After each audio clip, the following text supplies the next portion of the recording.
How's everybody doing today? It's Monday.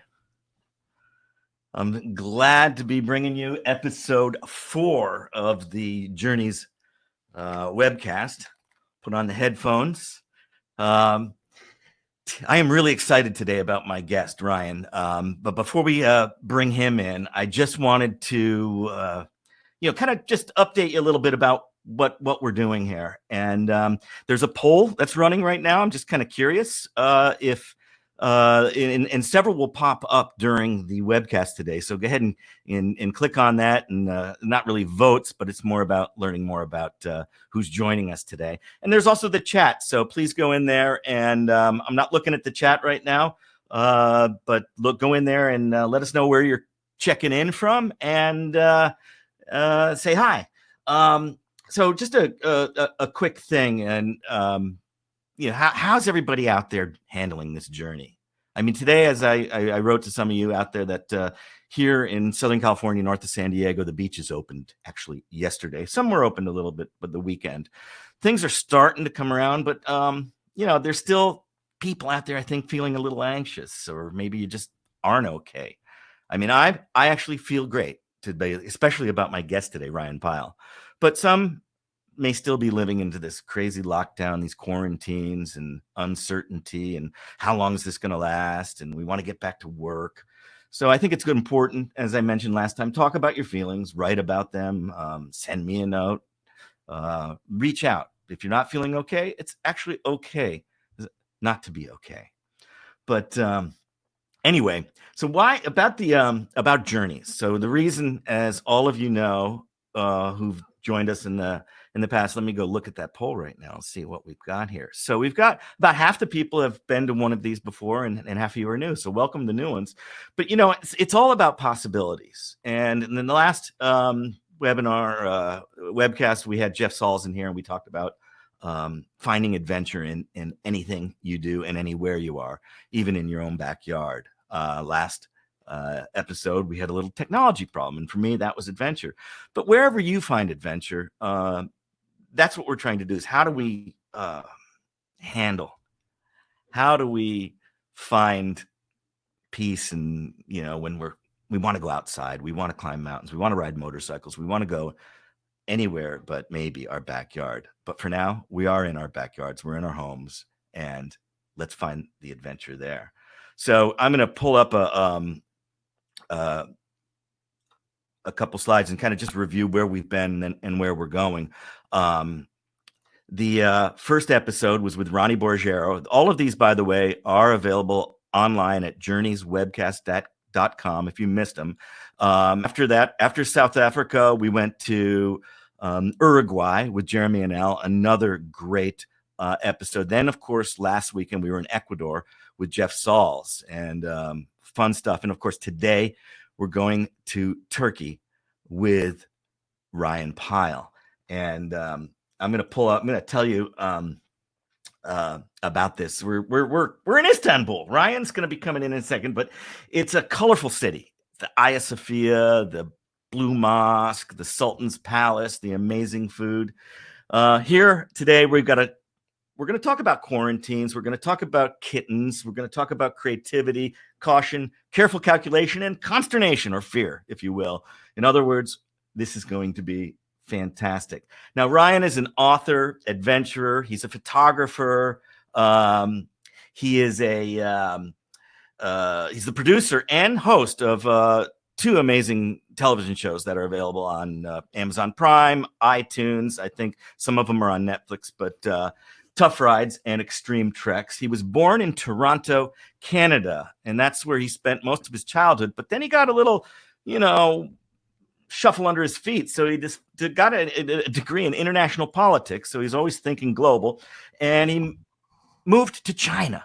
I mean, can you imagine? And this is back in, I think in 2002. So this is before the Olympics that kind of really started to open up China.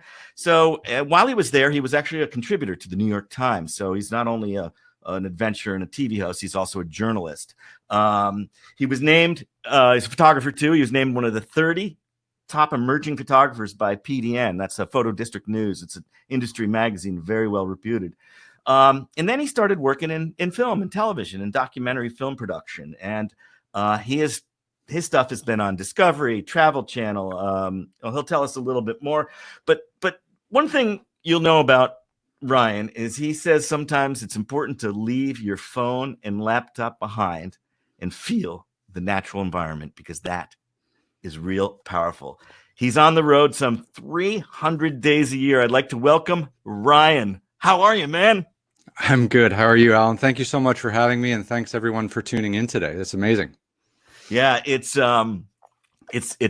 exciting. So I want to get right into how'd you get to Istanbul? You first of all, where do you live today? I mean, you're a global citizen. You don't live in Toronto anymore, do you? No. I moved to China in 2002, and I lived there up until about 2 years ago, and then relocated to Dubai. So I now call Dubai home, and it's a great place for someone like me who's on the move all the time. And how did I get to Istanbul? Well, I think like everyone, maybe in the earlier part of this year, we were maybe underestimating how serious this COVID-19 issue would be.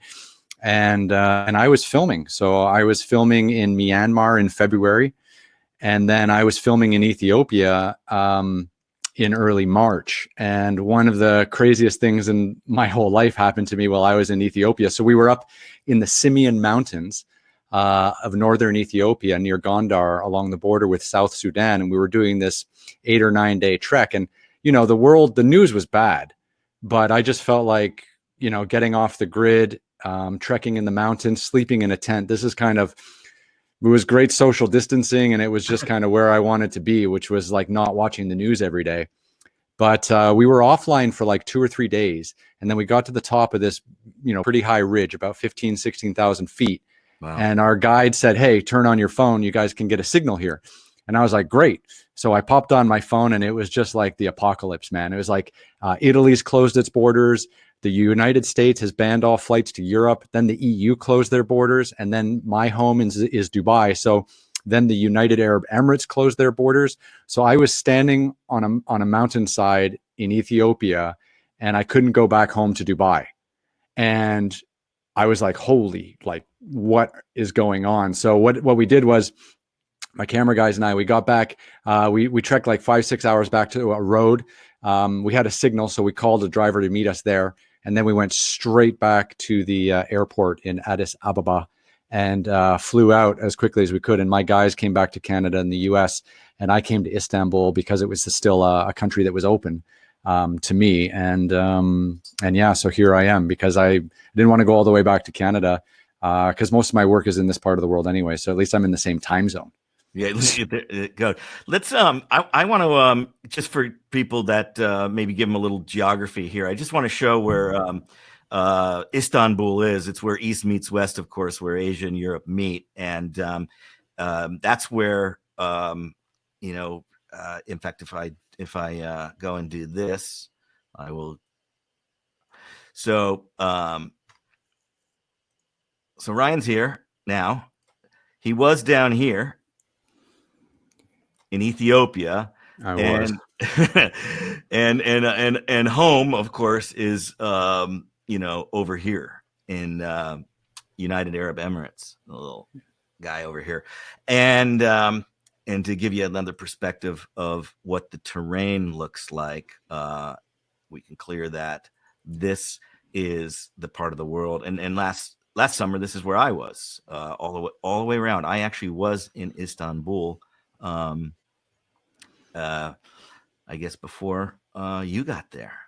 Yeah, there's one person in the chat here, Nathan Allen. He's from the US. He's been in zombie apocalypse and lockdown in Istanbul for the last 7 weeks, and he was doing a round the world trip. So if you're in Istanbul, Nathan, I'm here too, buddy. So we're both suffering. Yes, actually, Nate wrote to me because somebody got the email about the webcast today, and he thought, you don't read into it. It says, "Oh, from Istanbul." He says, "Oh, Alan, are you in Istanbul? I'll meet you." And I says, "No, but my guest is, and we'll connect you." So awesome. Thank you, Nate, for tuning in. And I can see. Let's see. We've got New Jersey, we've got Virginia, we've got New Zealand. This is great. Belgium. All right. Chris, welcome. So it's a good crowd. So your journey started, at least this section, from Myanmar to Ethiopia and now in Istanbul. And that's just an adventure itself. I would bet most of the people that are tuning in tonight have maybe been to one of these countries. Sure. What does an adventurer do when you can't adventure? I mean, how long have you been in Istanbul? So I got here on March 21st. So I've been here now just about 6 weeks. And I mean, it's pretty insane because, from the age of like 22, when I first went to China, 23, all I've really wanted to do was travel and explore the world. And I spent basically, 17, 18 years of my life kind of perfecting how to do it while working. This was going to be a huge year for myself and my production company and my team. We had almost 300 days of filming lined up this year. Projects in Saudi Arabia, a new series of extreme treks with BBC Earth, another Tough Ride series in Saudi Arabia. So we were going to be on the road like all year, and that's where we like to be. We love filming. We love being able to meet new people and explore new parts of the world. And then kind of early March, it all just came crashing down. And 6 weeks in Istanbul. Look, the people of Istanbul are amazing.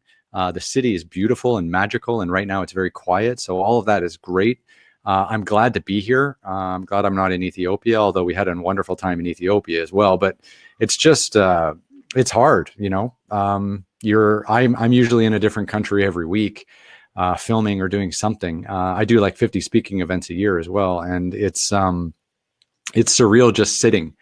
And, it's nice to have time to catch up with you, but, I'd rather be working. I'd rather meet you out there and film with you, somewhere. Yeah. It's really surreal. Like I was trying to remember the last time I've ever been in one place for 6 weeks, and I couldn't remember, since 2001. And because even when I was living in China, working with the New York Times, we were traveling every week, doing a story somewhere. So this is really something strange. And it took me, I'm still suffering, like trying to figure out how to get my head around it. But actually, these kinds of conversations and chatting with old friends is really like pulling me through. I'm really enjoying it. Yeah, no, it's really great because and just to remind for people who are coming in, I'm chatting with Ryan Pyle. He's the host and producer of Tough Rides and Extreme Treks. He is locked down in Istanbul in Turkey, and we're just trying to figure out what does an adventurer do? What do we all do on this journey that doesn't allow us to move onward? Well, I know that sometimes we have to just resort to I think you like whiskey. Are you? What time is it in Istanbul right now? It's whiskey time. It's 9:15 p.m. And actually, this is I make these for my whole crew every time we make a new TV show. So this is my whiskey flask from Extreme Treks, and it's been nicely beaten up, and it's been all around the world. And I don't like drinking whiskey out of a glass because glass is for people who have homes. And I drink my whiskey out of tin. Out of tin, baby. All right. That's how I roll. It's 11:16 in the morning still here, but I don't like to see a good adventurer drink alone. And I don't have any wine from Turkey. Usually I like to have something in. But here, cheers to you. Cheers to you, buddy. Until we can break bread together face to face one day.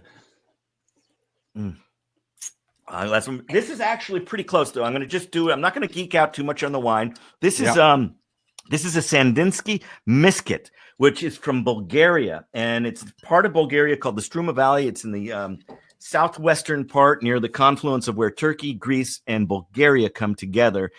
So it's the closest I could get to you. It's probably about where this is made is probably a 2 to 3 hour ride on a pretty decent road to Istanbul. So cheers to that. So here's to Bulgaria, here's to Turkey, here's to those Black Sea countries. Yeah. Cheers to you, buddy. And this is, I was drinking out of this flask the night before the world fell apart. My world fell apart. We were in Ethiopia. We had a fire going. We were in a tent. We had 3 cameras up and a drone up. We're doing time lapses and catching the sunset, having a drink after a hard day of work, which is what we always do. And we were just sitting there thinking, man, like life is going to be okay, I think. And then the next morning we packed up, started trekking up that little ridge, got to the top of it, and then checked our phones, and we're like, holy shit, time to get out of Ethiopia. Man. Well, I'm just going to show a few slides here. So Tough Rides is you did three episodes, not 3 episodes, but 3 seasons. Is that correct? That's correct. Yeah. So let's get into this a little bit. So for a lot of you out there, I was a freelance photographer and writer for a lot of publications like the New York Times, Time, Newsweek, Forbes, Fortune, Der Spiegel, Sunday Times Magazine. And I loved it. I really, really, really just loved it. And what happened was in 2008, the financial crisis, it wiped out a lot of industries, but it also wiped out publishing, and completely destroyed publishing. So from 2007 to 2008 to 2009 to 2010, my still photography and writing career fell apart because these magazines and newspapers started to fold, or they significantly cut back their freelancer rates and things like that, which I was getting. And I actually was making a great living and loving it. And so 2009 was a really, really bad year. And then 2010, I decided that I needed to switch careers and make television. And when I decided to make television, I really decided I wanted to leave journalism behind, because I was really feeling like journalism was becoming really negative, and it was just always bad news all the time. And it was actually making me quite depressed, and I was exhausted by it. And I decided that I wanted to make aspirational television and inspire people to learn more about the world. And that was going to be the direction that I was going to take on everything I did. So that was how I set it up. And the first TV show I wanted to make was I wanted to ride a motorcycle all the way around China and show people, quote unquote, like the real China, because I felt like my work as a journalist for so many years was just, we were just doing the same stories again and again and again. And it was exhausting. And like I said, the majority of them were really negative. And I had really had a positive experience living in China. And I'd been to, every province and every territory in China and worked everywhere. And the travel photography I was doing was amazing. So I really wanted to just ride a motorcycle and show people like the different landscapes that existed in China. And, nowadays on Amazon Prime or on YouTube or whatever, when people leave comments and they say things like, I had no idea China looked like that, that just makes my heart warm, because that's exactly what I wanted people to take away. And the picture we're looking at right now, so my brother came with me and helped me produce this first series. And the great thing is that he'd never been to China, and I was like a China expert. And this picture was taken at about 5,500 meters above sea level. That's like 17,000 feet in Western Tibet on the border with India, on a road called the G219 highway. And wow. that's how we looked after like 35 days on the road. And it was magical. It was, the quality of the show was pretty good, and we did some good things. We did some not good things, but it was our first run at it. And I was super happy that we just did it. And the story behind the financing and how we got it to air and everything is, of course, ridiculous. Like always. Let's play a little bit of the Oh no. My brother and I are starting this unbelievable journey. 20,000 kilometers, 60 days. Let's get out of Shanghai, baby! It's really not easy riding a motorcycle around China. Watch out for this yellow bus. Always tight. It's the perfect storm. No way we're getting through here. This must be one of the most beautiful places you could take a motorcycle. Here he goes, he's flying! 100 kilometers of feeling really high, and the next 100 kilometers of just feeling really low. Colin! This is a 30-kilometer traffic jam. No one has ever ridden around China on a motorbike before. Oh, water buffalo. This is more than just an epic road trip. This is the adventure of a We lifetime. are riding through a sandstorm. This is the Middle Kingdom Ride. The Middle Kingdom Ride. Of course, then you also wrote a book about that. So we did the Middle Kingdom Ride, and then we thought we were only going to do one. And Middle Kingdom is the traditional way that people say China, Zhongguo. And then we decided we wanted to do another, and then we're like, well, if we're going to make a series out of it, we should call it something. So we changed it from Middle Kingdom Ride to Tough Rides. So then it was Tough Rides China, Tough Rides India. And then after India, my brother retired from television production, and he wanted to have a normal life. That's Tough Rides India there. That's us at the India Gate in Delhi, where we started and finished our 54-day, 10,000-mile journey all the way around India. And both Tough Rides China and Tough Rides India are available for free to stream on YouTube if anyone's interested. But yeah, that was us fist bumping, filthy and exhausted after 54 days of making our way around India. And that was amazing too. But after that, my brother retired, and then I did Tough Rides Brazil by myself. And then I'll be doing a lot more Tough Rides in the next year or two when the world opens up again, I hope. Yeah, because let's so you did India, and then I put a link. It's under offers. It's not really an offer, but I put a link to the at least on Amazon Prime Video, how you can see the actually that's Extreme Treks, but I'll put the link up for the videos as well here. I'll do that actually. Let's pull up the India ride, and if you get over here, you will see you also see the China ride. But so you went from China to India and then Brazil by yourself. Your brother retired.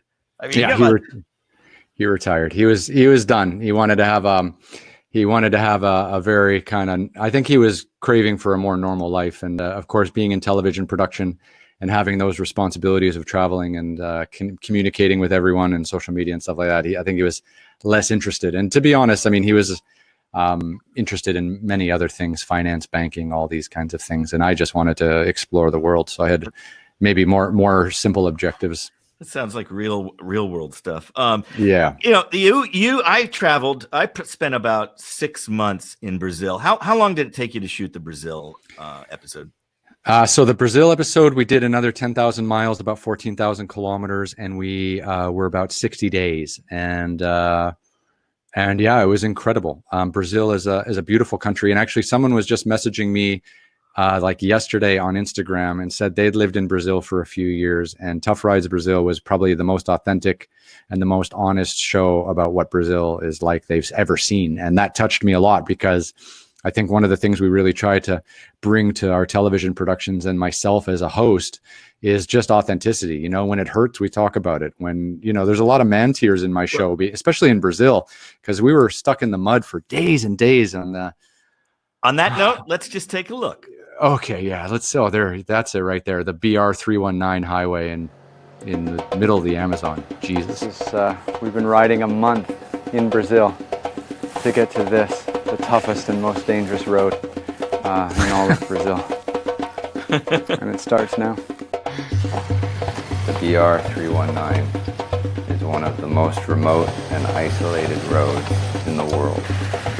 It starts in Manaus and finishes in Portobello and covers almost 1,000 kilometers of nothing but Amazon. We traveled on this road for days.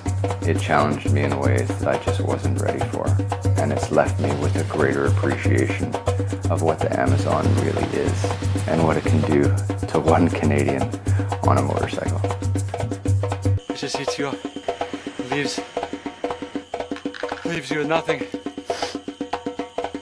And you're in the middle of the Amazon, and there's no way out except to go straight or go back.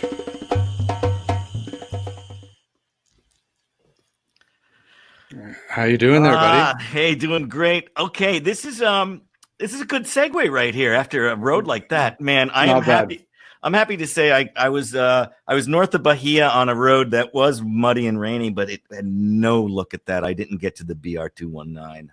No, it's terrible. Yeah, it broke my mind and spirit. And for those of you watching or those of you following me on Instagram, this is my little kitten that I rescued in Istanbul, and his name is Whiskey. And I'm just feeding him a little bit now, so he stays with us because he's very easily excitable. He's a beautiful little kid. He's about a month old. And I got a great story for you. I was sitting on my balcony at my hotel, and I could hear a kitten crying, and it was terrible. Like, a kitten crying that you can hear from up on the 6th floor of a hotel is not a good noise. And he was just crying, and I was out having a whiskey and enjoying my evening. And then I went out again, and he was still out there crying.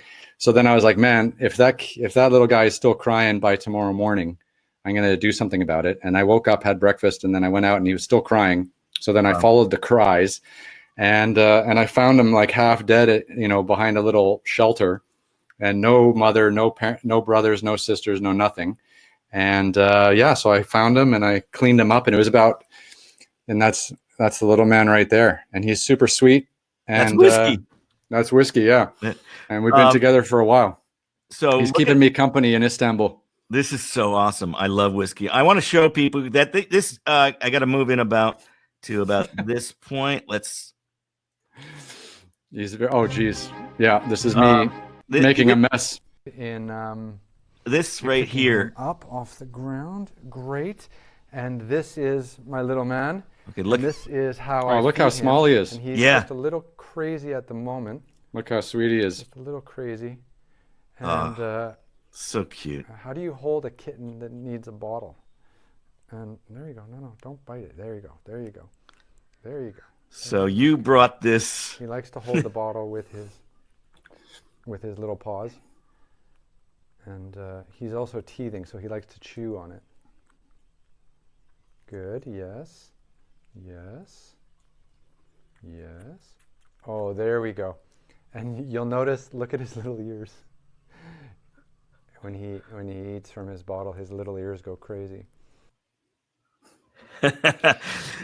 Making a mess of it. And it's hard to feed a kitten on camera, and I'm doing it right now because this is solid food now. Yeah. So it's a Turkish kitten.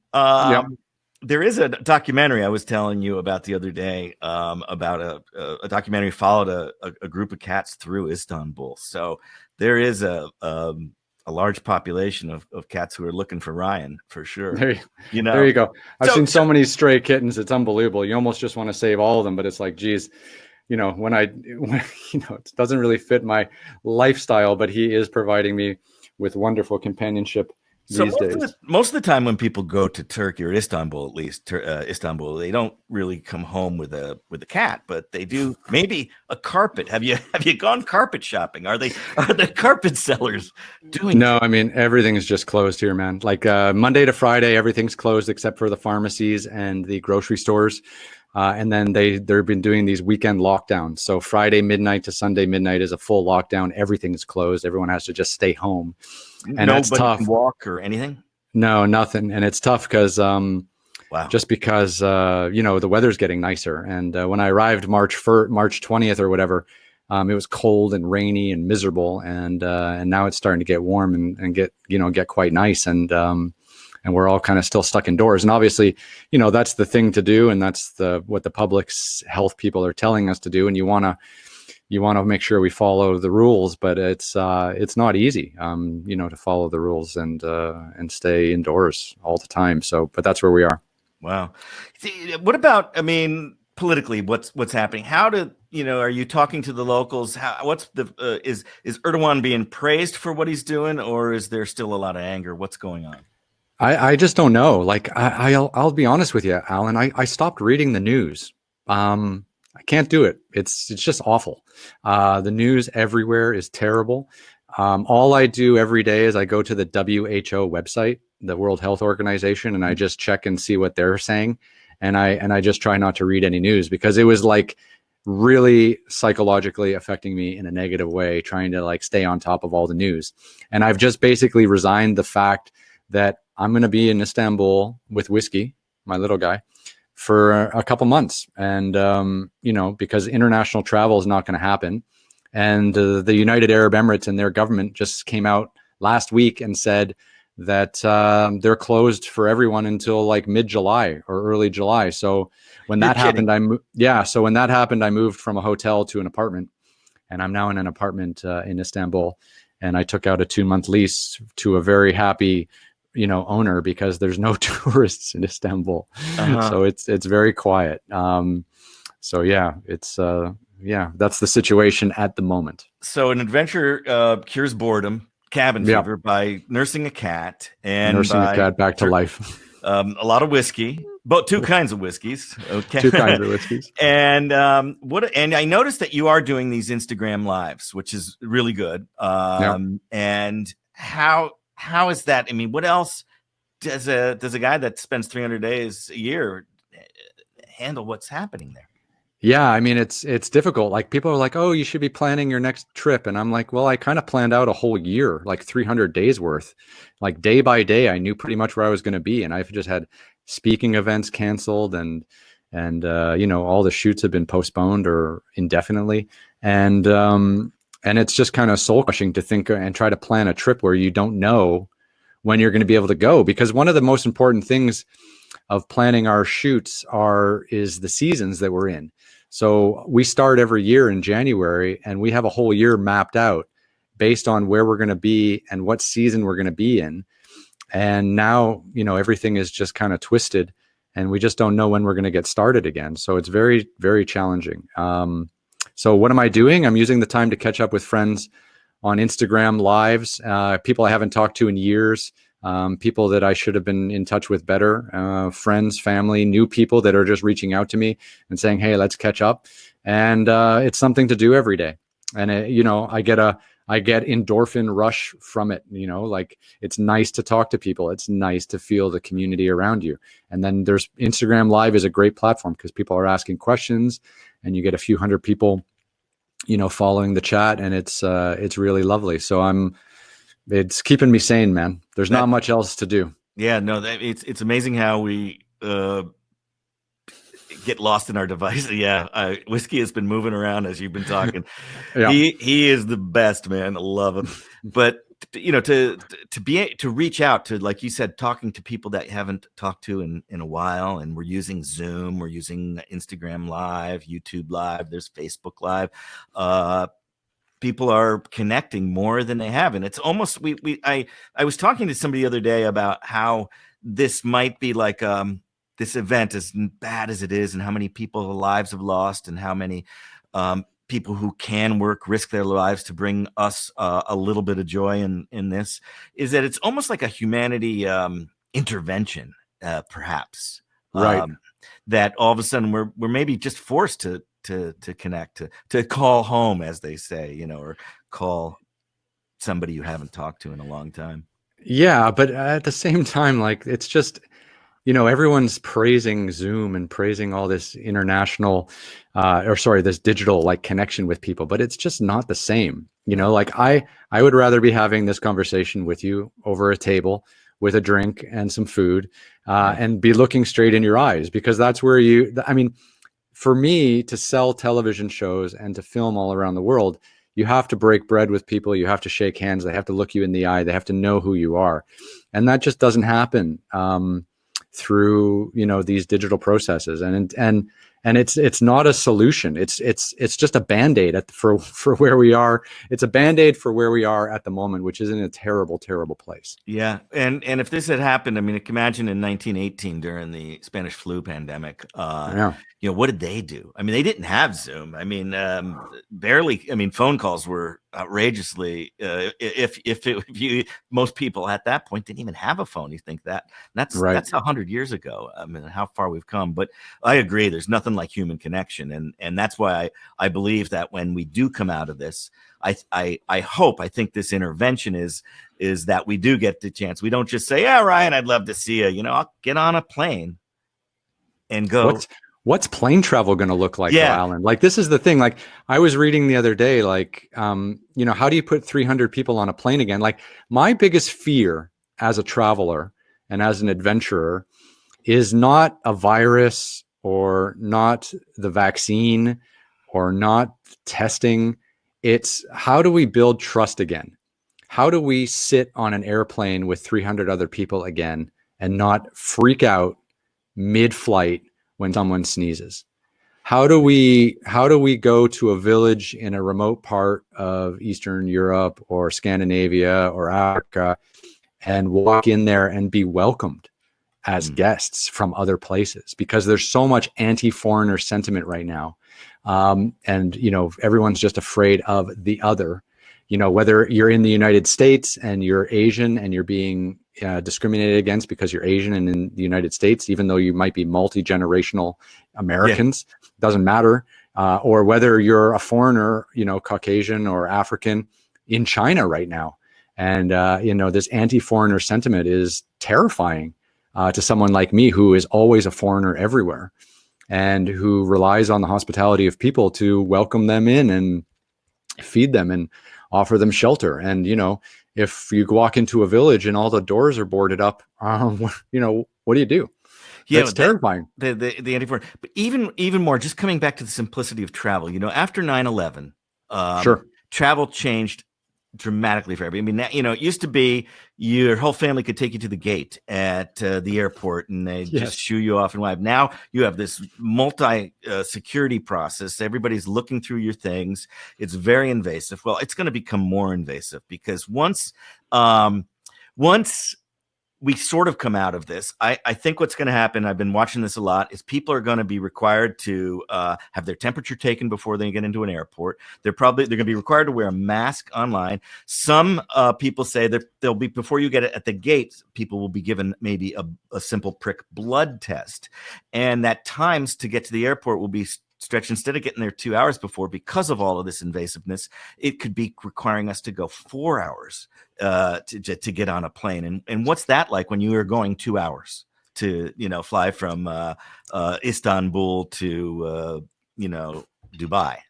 It'll drive you to drink, Alan. It'll drive you to drink. It's definitely it's gonna drive you to drink, Alan. Like it's gonna change in probably not the best way.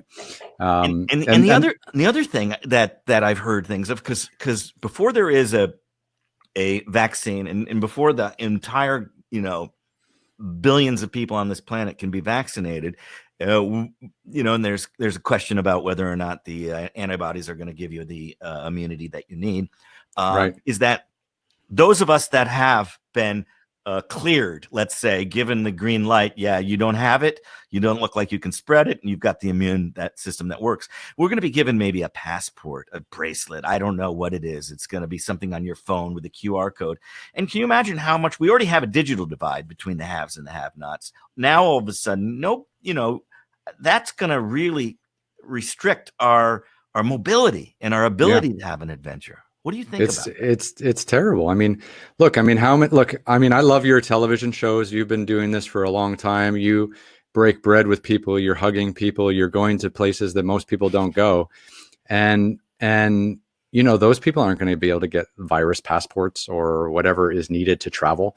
And those people aren't going to really welcome people from the outside world. I mean, it's fine if you're going from London to New York and you got a passport and you can show it, but you and I end up in parts of the world where these people are off the grid, and how do you vaccinate 7 billion people? And it's terrifying because, my entire television career is based on going into the mountains or into the deserts where people who don't even have mobile phones live, and showing their ways of life. And what if you're not welcome anymore, or you just aren't allowed? Or what if you're non-symptomatic and carrying something that could wipe out an entire village? Like, there's so many unknown questions right now. And until these questions are answered, you just can't do anything. So I don't know. I mean, am I going to be filming in September, October, January 2021? I have no idea, but I'm planning on being in Istanbul for a while, just because I'm not going to be the first one out of the gates getting things stuck up my nose and bent over backwards and all kinds of stuff while everyone's figuring out how to do this. I have no interest in that. Yeah. Hey, if you just tuned in, this is Alan Carl. This is the Journeys Webcast. My guest today is Ryan Pyle. He's the host and producer of 2 very cool television shows, Extreme Treks and Tough Rides. We're talking about what does an adventurer do when he's locked down, and what will the future of travel? What are the new realities are happening? But going back to television and traveling, and you and I have traveled all over the world, and yet we have. I know your dad lives here in California. We've crossed paths anywhere. But one of the things and to get to a more lighter tone and a little more fun back here is let's talk about China. I went to China to film the first pilot for my television show, and I shipped my motorcycle over to Shanghai and could never get it out of the port because the Chinese are not very favorable about people bringing their own vehicles in. Now, we solved that problem. We found another motorcycle that looked just like mine. We continued to film, and one of the things we learned is something very interesting, and I want to play this little clip, and on the backside of this, let's talk about China and motorcycle riding. Sounds perfect.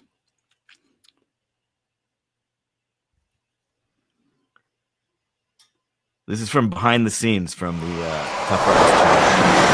The buses come really close to you when they pass. I think they just want to shake you up a bit.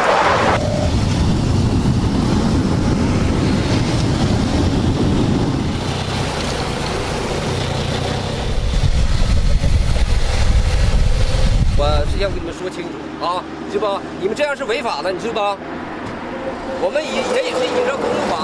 need to do some laughing and some like show us the law. We didn't know. We're not from around here. We have sunshine, good weather, and nice roads, and now we're being kicked off the roads. Well, I say we get off, get these guys out of our hair, and then go right back on again. Yeah, that could be all right.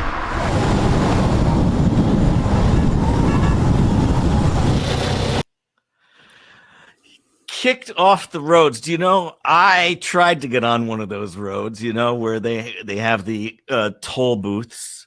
Yep. China is tough. Yeah. So why won't, this is a fact that a lot of people probably don't know. China's got some of the best roads on the planet, and they have built tunnels that are like 50 miles long. I swear to God, in some of these roads, but they do not let motorcycles on. Ryan, no, talk about that. So when I was doing Tough Rides China, China has a wonderful toll road network. So those would be like express highways where you have to pay a toll. So there's toll booths to get on and to get off, and those are in Chinese. They're called gaosu. So and motorcycles are not allowed on the tollways because, for the most part, most Chinese people that own a motorcycle in China own like a small 50cc or 100cc motorcycle. That's like the go-to, and they tend to be kind of villagers, people who live in more remote parts of China, and they built these highways for cars. And the motorcycle in China is really the one of the lowest forms of transportation, and it's almost like a caste system or a class system. Starts with a bicycle, then it's a motorcycle, and then you graduate to a car, and you are a real human being. And what happens is there's just so many restrictions on motorcycles in China that it becomes really frustrating. And even if you're riding an 800cc or a 1200cc motorcycle in China that can go faster than any Volkswagen, police car or highway patrol car, they still just see it as a two-wheel vehicle and a 50cc motorcycle that's putting other cars in danger, when actually you're not. And it's truly unbelievable. And my friend Nathan, I have a friend, Nathan Vanderclip. He writes for the Globe and Mail. He lives in Beijing, and I was doing an Instagram live with him a couple days ago, and he was just saying, in China, as a foreigner, for the most part, you're treated like gold. People are hospitable. Everyone wants to shake. Well, this is before this pandemic, of course. Everyone wants to shake your hand. Everyone wants to invite you in for tea. China is a beautiful, beautiful, beautiful place to travel with wonderful people everywhere. But the moment you get on a motorcycle, you just become a dirtbag, and no one wants to, no one wants to talk to you. No one wants to let you on the good roads. No one wants you to park at the hotel. They make you, or the gas station. At the gas station, they make you use a teapot, because the gas pumps in China, they don't have an automatic turn-off system. So they're super afraid of you overflowing your gas tank onto your hot engine and the motorcycle exploding, which is, of course, not a real thing to happen. But because they're just so nervous of that, they actually make you fill up your gas tank with a teapot and then walk over to the dirty corner of the gas station and fill up your bike and then go back. And that's fine if you have a 50cc bike, because maybe it's just like one teapot. But if you have an 800cc BMW F800 GS like we had to go back and forth with that teapot like 10 times to fill up 2 motorcycles. And that is an hour of being at a gas station instead of being on the road. And that just kills, the amount of kilometers or miles you can get done in a day and the amount of filming you can do. And it's embarrassing, to China as a country that hasn't really developed decent motorcycle standards, because motorcycles in China are not aspirational. The having a motorcycle as a lifestyle, as something you actually want to have, you have a car, but you actually want a motorcycle. This mentality has not reached the highest levels of government. And so we are stuck with our teapots and on secondary roads that twist and wind forever instead of doing those 50-mile tunnels right through the mountain. Right. Well, you know, especially when you're filming a TV show, there were times we just wanted to get to, because we were trying to go border to border from the north to the border of Vietnam. And Right. sometimes you just need to make time. You need to get to the next place you want to shoot. Yeah. And yet that was frustrating. The other thing that we had a crew truck, of course, and we would go to the next city, and depending on the license plate of that truck, sometimes the truck couldn't go in. So we had to park it on the outside and then hire taxis to take us to the hotel on the inside. So it gets real crazy. But we could talk about China for all. We're you know, by the way, Ryan has been on a podcast. We had such a great time and covered so many topics that we extended into 2-part podcasts. That's at the World Rider site. So tune into that as well. But I want to talk, you know, when you were filming Tough Rides, you would be 2 months, let's say, in Brazil. And And that's a long time. Yes, you'd get multiple episodes out of that. Now you're filming in multiple locations with extreme treks. And I want to talk about that. I want to run the trailer really quick. But also I'd put up a poll and I asked people, where do they want to travel when this is all over? And it's interesting. It's broken pretty much.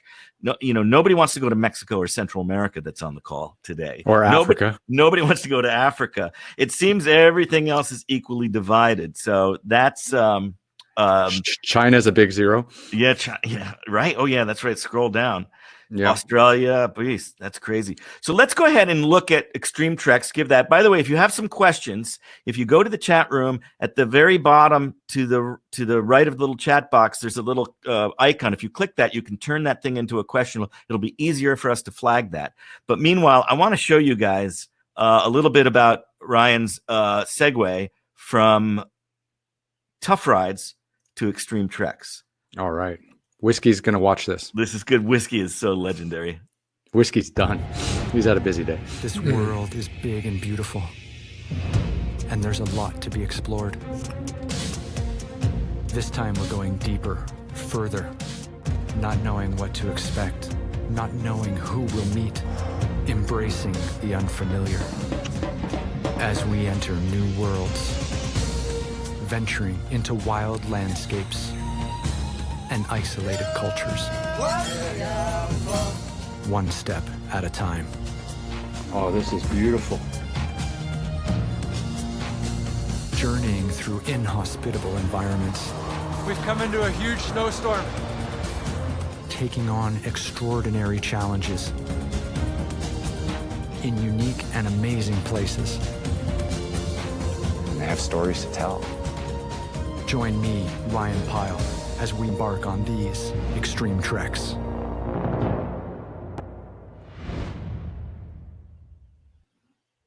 So there's a good story behind that if you want it. Yeah, I would like to I want that story, and I also like to know how many days does it take to film one episode, and what's it like, and how many people are on it, and what's it like filming in some of the harshest, craziest places of the planet? Yeah. So look, I mean, I was doing those Tough Ride series in the early years, and I love them, and I love being on a motorcycle, and I love exploring the world. But I was starting to get pretty typecast, and you know, I have a variety of interests, and I have a lot of things I love to do, and I love climbing and trekking and hiking and camping and doing all these other things. So it took a while for me to come up with another kind of television series idea that I wanted to run with, and then I had been doing a lot of trekking and hiking and climbing in China during my holidays while I was a professional photographer and writer. And I thought maybe I can make a show out of that. So I came out with this idea of doing this kind of in-depth, putting nature at the forefront, learning about remote cultures and remote people by using my own feet and calling it Extreme Treks. So with the Extreme Treks episodes, it's anywhere between 10 and 14 days. And it's always myself and my two cameramen. Chad Ingram's my director of photography. Jesse Rosenberg is my second camera operator for Extreme Treks, and it's just the three of us. And then we always have a local guide. And, you know, when we're in the desert, we have camel caravans. When we're up in the mountains, we've got donkeys carrying all of our camera equipment and all of our bags. So that's pretty much, that's pretty much it. Christine here is asking, has Ryan ever traveled to a place that was really talked up but disappointed him. You know what, Christine? Like, I'm not really easily disappointed by anything. Like, I'm just a happy guy. Like, really, there's no bad day when you're filming. Every day we get to travel, every day we get to meet new people. It's really, really wonderful. The only times we ever get into trouble is where we go places that are just a little bit too developed. Maybe like a place like Thailand. That's like super developed. And like the village people there are pretty well off. And it doesn't yield the kind of experiences we're always looking for. So we have to be pretty careful with some of the places we go and visit, and that's really where the pre-production comes into play. Yeah. So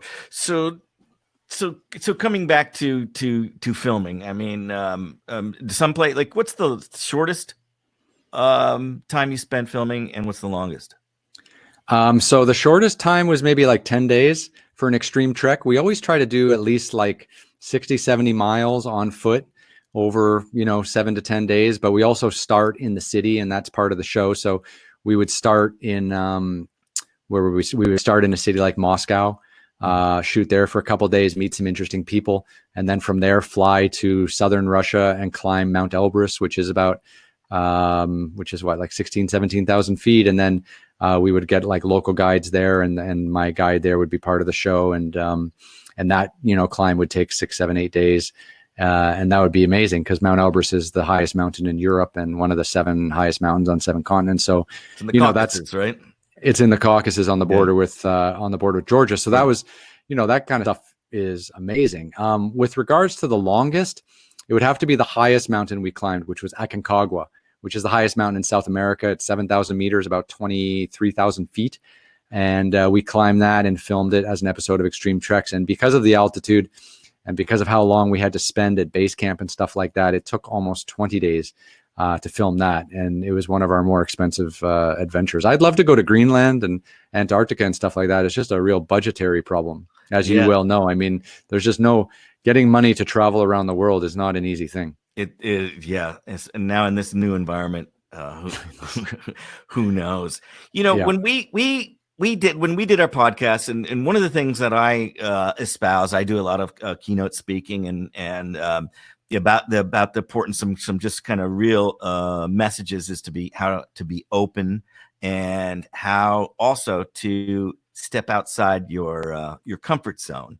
And we talked about how it's sometimes you just need to be uncomfortable. And there's 2 things I'd like to kind of focus on, just because we're running down and we'll take some more questions. But how this lockdown, this quarantine, this virus, how all of a sudden it's pushed a little bit everybody into an uncomfortable position. And absolutely, and that can be a good thing. And to at least kind of condition yourself for how important it is every once in a while to be challenged. Talk about comfort zone and why that's important for people, and how to look at this maybe in that way. Yeah, I mean, anytime you just live within your comfort zone, nothing exciting is going to happen. I mean, you have to really put yourself out on a ledge, and really kind of give up control, and really want to experience something unique. And the definition of an adventure is something that you cannot control. And if you really want to put yourself out there, you have to, assume some risk. And you can obviously plan and have guides and have food and water and all these things that'll help you manage that risk. But at the end of the day, you still have to go out. And I think that mentality is really helpful for what we're going through today, because today we're all, risking our lives to go to the grocery store. We're risking our lives to, see friends or family, and we're risking our life and theirs. So it's the new adventure. It's the new adventure, and it's incredibly, uncomfortable, washing your hands 100 times a day and not wanting to be next to someone in the grocery store because they might cough or something. It's terrible, but I kind of have this mentality where I'm pretty happy anywhere, and I don't mind being away from home at this stage. And I travel so much that I'm never really home anyways. So this is just another, adventure without the cameras, I suppose. And we're just, trying to get through one day at a time. And, having a cute kitten on your shoulder sleeping is definitely helpful. It helps pass the time. And I think that's the way people, as hard as it might be to change your perspective, how you look at this as a conditioning. Look at it how it maybe it can build. It certainly can bring more depth, and it certainly can probably bruise I'm talking about your character. Sure. I was trying to think as I was doing that, the bees, build and bring complexity to your character. And of course it can bruise your character too, because it's just like, who's being afraid to go to a grocery store, for Christ's sake. I mean, it's right. It's crazy. But that's the new reality. It is. And, people are freaking out all the time. They're telling me like, oh, what are you doing in Istanbul? You should go home to Canada or something like that. I'm like, it's the same everywhere, man. Like there's no safer place. We're all just in it. And all we have to do is just hold tight until someone says we can go again. And, however long that's going to be is however long that's going to be. But we still need to wake up every day. We still need to eat. We still need to communicate. We still need to sleep, and you just kind of carry on. And it's painstaking and exhausting, but it's kind of just what we have to do. Hey, I wanted to just shout out a few. We got people from Virginia. I noticed somebody tuning in from Cuenca, Ecuador. I see Illinois. John's out there. Linda's Leucadia right here in my backyard. Just nice to see how we are this global community on this chat today. But my question for you is kind of moving back to those nicer times. You lie awake.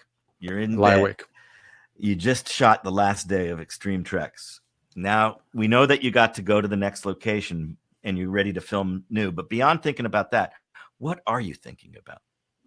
Nothing, man. I live to make content. I just live to tell stories and to travel and to meet new people. And all I'm thinking about is the next journey or the next speaking engagement and how I'm going to get to, really connect with a live audience, because I love live speaking. So I'm just going from one thing to the next and just kind of sharing my story and sharing my passion for this lifestyle. And it's wonderful. And I'm so privileged to have this opportunity, but it does devastate relationships and people and family and all this kind of stuff. But if you just focus on making content and telling those stories, then somehow it can get you through. So a couple quick things there. So when will this journey end, do you think? This journey? No idea. I'm not a medical doctor. Like, that's the thing. Like, way too many people who don't know shit about medicine are talking about this all the time. And I find it terrifying. And just because someone is a celebrity or has a few million fans on Instagram doesn't mean they should tell you what kind of, surgical mask to buy or, when you should go out and what you should be doing. Like, I have no idea. Like, I'm just going to be sitting here in Istanbul with a kitten and a flask of whiskey until someone says that airlines are flying again. And then what we need to do to get on an airline, I'll follow along and just try to get back to work. Because, I think trying to anticipate the end of this is the stressful thing. Like I think that's something I've learned from Extreme Treks. And that's something I've learned from doing tough rides. Like, it's one day at a time, man. Well, one footstep at a time. And then you eat and you sleep and you wake up and you do it again. Well, and if you start thinking 1 week out or 3 weeks out or 4 weeks out, you're just going to freak yourself out. It's one day, 1 hour at a time. And you just got to get through it and then try to get some sleep and do it again and let other people tell you when it's safe to go outside, because anticipating is just going to freak you out. Well, I always say that, at the end of every road, at the end of every journey, you'll always find a new beginning. So what kind of beginning are you hoping for? I want to be YouTube. I want to be YouTube ready by the time this is done. Yeah. You know what? Like, to be honest, Alan, I mean, our craft of travel television is dying. Yeah. So make no mistake about it. I mean, you and I are the last of it in my mind. And we still struggle to get our projects off the ground. I mean, we talk about this privately all the time. And the days of Anthony Bourdain, rest in peace, and people like him, those days are long gone. Yeah. And to get funding to do traveling and stuff like that is so painstakingly painful. And when you do get the money, the broadcasters and everyone that wants to stick their fingers in and take their 2 cents worth is just going to twist it, and it's going to become competitive, or it's going to become confrontational, or it's going to become sensationalized. And gone are the days when you can just tell real stories. And I just want to be able to travel the world and put stuff on YouTube and let people who want to find it and somehow make a living from that. Because because for my style of work and for my tone of the way I talk on camera and the way I respect people and communicate with people and the way I speak objectively and have objective opinions, is not a successful recipe for today's television. Yeah. And I'm fearful, to be honest. Like if I don't find an independent platform to kind of collaborate with at some stage, it might be hard to get season 4 of Extreme Treks off the ground. Yeah. Hey, we have a big shout out, just a new one. Tim from Ocean Park. I know Tim is, I think he's done 6 of the 7 summits. If it's the Tim I'm thinking of, I think that's him. Wow. Yeah. Congratulations. Yeah. One more to go. One more to go. And actually, if the photographs from last year, we were talking at the guest last week, Jeff Sauls had made 2 attempts at Fitzroy, which is also in the Andes. And the fact is that there are fewer people in history have summited Fitzroy than have summited Everest in one season. Great. Yeah. I'm telling you, the best mountains in the world are not the highest. The best mountains in the world are the ones where there's no traffic jam at the top. That's for sure. We've gone over a little bit, but there's a couple things I want to get in personal. Okay, we talked about authenticity. There's a few things I know people be curious about. 300 days a year. Yeah, whiskey. If it's gonna get personal, we need a beverage. Let's go. So, marriage, girlfriend. Marriage is tough. I've divorced. That was kind of destroyed by my television career. I wasn't able to manage it all. That's very sad. And even having a real relationship with someone who has expectations is next to impossible. Because I don't know. I think that, and maybe other people have other opinions about this, but if you're in the entertainment world or you're in the adventure world, it's so competitive. And if you're not putting work kind of ahead of everything else, you aren't going to be kind of producing enough or working enough and getting, the exposure and delivering on the expectations that people have of you. And if you are able to keep a marriage through that, and there are many examples of people who do that, then more power to you. I guess it takes a very understanding spouse, and it takes a very responsible, husband or wife who is in the entertainment industry to be able to pull something like that off. But it's soul crushing in a lot of ways. But then you're out in the field and you're making television and you get to speak with people like this, and it's interactive, and you stand up in front of a room of 500 people, and that feeds you in a totally different way. So I think I've kind of pretty much given up entirely on having like a normal life, and I'll just kind of do this as long as I can. And I'm 41 years old now, and kind of just hitting my stride, to be honest. I mean, this COVID thing is definitely a speed bump or a road bump or a roadblock, but I'm hoping that there is something good on the other side of this, because I've dedicated and risked a lot to get to here, and it does not stop now. So last 2 questions. Okay. Would you ever go back to Canada, and will you film with Colin again? So Colin and I were chatting about this the other day. I would love to film with my brother again. But I don't think that's going to happen. He's got a 5-year-old son. They just bought a dog. He just moved into a new house. He just started a new job. So I don't think that's going to happen. He has said on a few occasions that he might want to come out like on an extreme trek sometime and do a trek or a climb, maybe off camera, maybe on camera, because those are shorter trips, 10 days, 14 days. But doing like a 60-day tough rides with a 5-year-old and a dog and a new house and a new job is not possible. So, either he needs to win the lottery or have, or give up that whole lifestyle in order to come out again. Because I miss him, because we had good times on those trips, and it was good to have someone, be an emotional, support on those really, really tough days. And I didn't have that in Brazil, and there were some dark days in the Amazon for sure. The video is stunning. Yeah. I mean, I could never do that road. I would have gone out of there. You talk about man tears. Tears every day. I would have been just beyond myself there. Yeah. Okay, this has been episode 4. I'd like, Ryan, before you go, just to give maybe advice for adventurers, and these can be armchair adventurers or the real adventurers who maybe feel the fear, and the risk of maybe potential fatal outcomes that, the people that are driven by going outside their comfort zone, driven by, I just want to push myself to the limit. And what do you tell them to give them hope? I think you just have to, I think people just have to do what they want to do. Like, I meet so many people all the time. Like, I speak at the Explorers Club in New York City. I go to all these geographical societies all around the world. I speak at universities. Everyone has ideas. Everyone. Like, everyone is sitting at home right now with an idea of where they want to go or what they want to do or some film they want to make or whatever. And very, very few people do it. And my advice to people is, don't wait for a professional to tell you yes or no. Don't go back to school to figure out how to use a camera. Just go and do it. And you'll figure it out. And, that's what I did. I mean, the journey of the Tough Ride series, which was my first TV show, we never made a TV show before. Production companies didn't want to work with us. Broadcasters didn't want to work with us.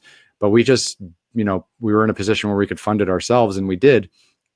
And we've kind of never looked back. And if it wasn't for taking all that risk, financial and otherwise, we would have never had anything to do. And it's terrifying and gut wrenching and sleepless nights and ruins relationships. But if it's something you really want to do, you kind of have to do it. And, if you don't follow your dreams, I think COVID-19 is really waking people up to, like, we have one life, we have one chance to do the things we want to do. There are people who have lost their lives, people who have lost loved ones, people who have been financially ruined, people who are sitting at home right now in their big house with their big mortgage, with all their fancy stuff around them, and it's sinking them. And maybe this COVID-19 thing, maybe the financial crisis, maybe the unemployment that we're all suffering, maybe this is going to lead to a minimalist revolution where we're all going to do less, own less, and just engage more with, human beings and try to just have real personal connections. And maybe that'll be the beautiful outcome that is from this nightmare. That's humanity intervention. I heard something recently, and I kind of been glomming onto it, and that is simple is the new sexy. We may simplify it. Ryan, thank you so much. I appreciate you. I know it's late there. Let's have one more toast before we go. One more toast. We got two. You've got 2 whiskeys. I got 2 whiskeys. one on my shoulder and one in my hand. And thank you very much, Alan. Thank you for having me. It's always a pleasure. This is great. I look forward. I'm going to be on. Tune in to Ryan's YouTube channel. What's the URL there? Is it just YouTube Ryan Pyle? Yeah, Ryan J. Pyle. Ryan J. Pyle. And tune in, subscribe to his channel, subscribe to my channel at World Rider. I'm going to be a guest on Ryan's Instagram Live coming up in a week or so. And we'll be able to pick this conversation up. But until then, this has been the Journeys Podcast. I want to thank Ryan, my guest. Cheers. Let's go back to that toast, Ryan, because we'll do one more toast. I'm running out of whiskey. These flasks are small, Alan. These flasks are small. Okay, well, maybe we can find you a bigger one, but I got to get that logo artwork. Okay. Okay. Very good. Thank you so much, Ryan. Thank for everybody for tuning in. This has been episode 4 of the Journeys Webcast. Replays are at journeyswebcast.com. Thank you. I love you guys. Thank you for tuning in to the Journeys Webcast. I'm Alan Carl, your host. Be sure to tune us in every Monday. The time changes depending on where we are in the world. This is Alan Carl, and where will your next journey take you?